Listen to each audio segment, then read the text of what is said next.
Ano ang kaugnayan ng ating Panginoong Kristo sa iglesia?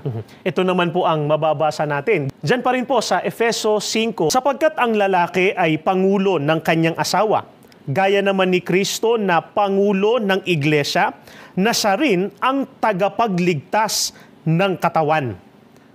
Mga kaibigan, ang iglesia po ang katawan ng ating Panginoong Hesukristo at siya po ang ulo nito.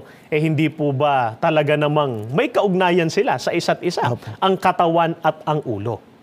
Ano ang pangalan ng iglesia na tinitiyak ng Biblia na may kaugnayan sa ating Panginoong Kristo? Biblia pa rin po ang sangguniin po natin, kapatid na Jerry at mga kaibigan.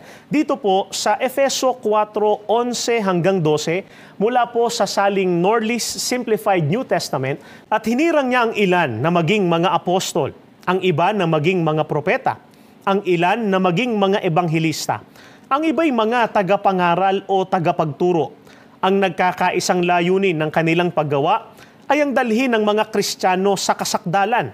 Maihanda sila sa makakristyanong paglilingkod at sa pagpapalago sa iglesia ni Kristo. Mga kaibigan, ang pangalan ng iglesyang may kaugnayan sa atin pong Panginoong Hesukristo ay Iglesia ni Kristo.